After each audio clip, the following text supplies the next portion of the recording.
All right, let's dive right into this explainer. Today, we're unlocking a literal masterclass on the science of note-making. If you've ever stared at a massive, overwhelming wall of text and just felt completely lost, well, you're in exactly the right place. We're going to completely transform how you handle heavy reading, taking those dense blocks of information and turning them into high-scoring, perfectly organized notes. I mean, seriously, have you ever read a long passage, gotten all the way to the end, and immediately realized you forgot what it even said? It's a totally universal pain point. We literally all do it. You read, your eyes kind of glaze over, and absolutely nothing sticks. But what if I told you there's a specific scientific system that cures this? A system that doesn't just help you understand what you're reading right now, but actually eliminates the need for all that stressful pre-exam cramming. So here's our blueprint for today. First, the basics of note-making, then the Thanks Master trick. 3.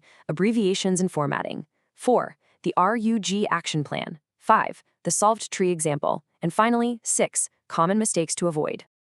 Let's jump right into Section 1, the basics of note-making. Before we get into the really advanced tricks, we've got to lay down the absolute foundation. The definition of note-making is actually surprisingly simple. It's just picking out only the important words and writing them down in a short, neat, and organized way. Because when we read a long passage, the truth is, most of the words are just extra fluff, you know? Only a few words actually carry the real heavy meaning. Think about a shopping list. When you go to the store, you aren't writing out full grammatical sentences. You don't write, I would like to purchase 2 kilograms of rice today. No way, you just write 2 kilogram rice. And that is exactly what note-making should look like. Short, direct, to the point. Okay, think of it like a giant puzzle, or better yet, a skeleton. The full passage is like the whole human body. It's fleshy, it's bulky, it takes up a lot of space. The notes? They're the strong skeleton underneath that holds the whole thing together. Without the skeleton, the body completely collapses. By making notes, you're essentially stripping away all that extra weight to reveal the essential structure hiding beneath the dense text. It magically changes a really difficult passage into just a few simple, manageable points that are incredibly easy to revise later. So what are the actual stakes here? Why do we care so much about this? Well, in an exam setting based on a 200 to 250 word passage, this specific skill is worth a total of 8 marks. That's a massive chunk of your score. It breaks down to 5 marks for the notes themselves, which includes your title, your numbering, your abbreviations key, and the actual notes, and 3 marks for writing a short 50-word summary based on those notes. So mastering this means you're pretty much guaranteeing those 8 marks. Moving right along to Section 2, the Thanks Master trick. Now, this is where things get really fun. I want you to meet your new best friend for rigid formatting, the Thanks mnemonic.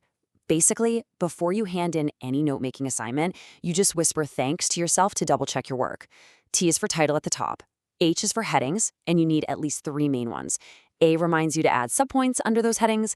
N means number the points. K is for the key, where you list out all your abbreviations. And S stands for summarize the notes at the end. I literally cannot stress this enough. If even one of these letters is missing from your final paper, you're going to lose easy marks. Let's actually look closely at how that N in thanks works out structurally. This is the visual skeleton format you absolutely must follow. Notice how each level moves a little bit more to the right? This cascading structure is called indentation. You start with your main heading as number 1. Then the subheading underneath it moves to the right and becomes 1.1. If you have a point under that, it moves even further right and becomes 1.1.1. Then you bounce back out for 1.2. This visual hierarchy makes the information just so incredibly easy for your brain, and more importantly, the examiner's brain, to process instantly. All right, Section 3, abbreviations and formatting. So we know we need a skeleton, right? But how do we actually shrink the words down to fit onto those tiny bones? Well, there are actually 3 distinct ways to abbreviate, saving you a ton of time and space. First off, you can use short forms that everyone already knows, like turning government into govt dot. Second, you can simply cut a long word short and just slop a full stop at the end, like turning education into edun dot. And third, you can use mathematical symbols in place of whole words, like an arrow for leads to or a plus sign for increase. This is how you aggressively shrink a text down. But here is the absolute golden rule of shortening words, and I really want you to memorize this catchy little rhyme. Every short form needs a key or the examiner won't agree. Seriously, say it with me in your head. If you use an abbreviation like gov, In your notes, you absolutely must write gov-government in your key down at the bottom of the page. If you don't define it, you don't get the marks. It's really that simple. Section 4, the RUG action plan.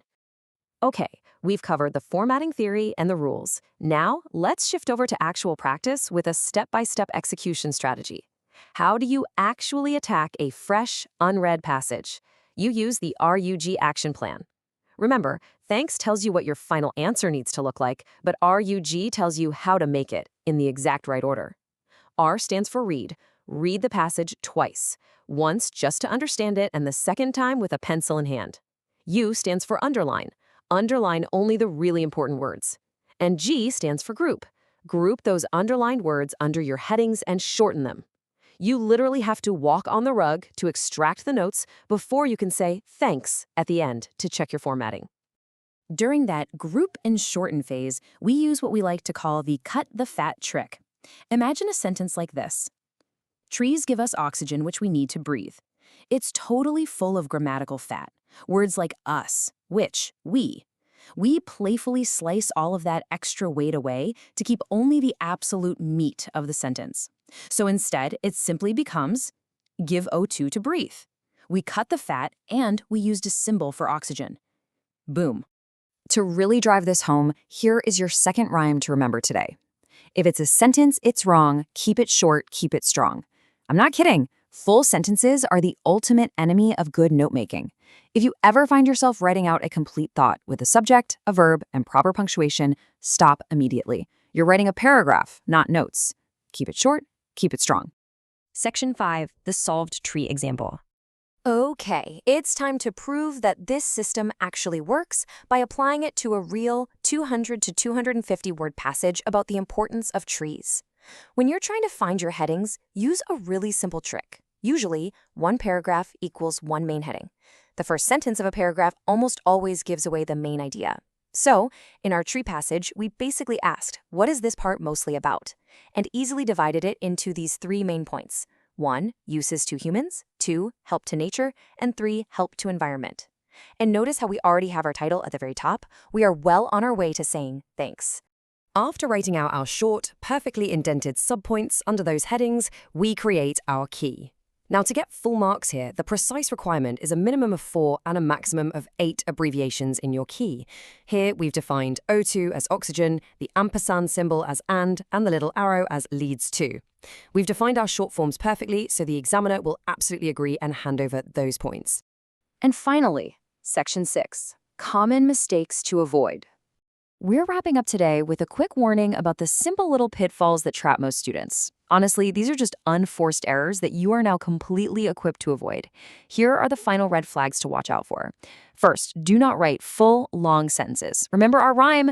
Second, do not forget to give a title. That's the T in thanks. Third, never use short forms without a key because the examiner won't agree. Fourth, make sure your points sit neatly under proper headings with the correct indentation. And lastly, whatever you do, do not copy the whole passage word for word. You're a note maker now, okay? You're building a sleek skeleton, not dragging the whole bulky body onto your paper. So, I want to leave you with this final thought.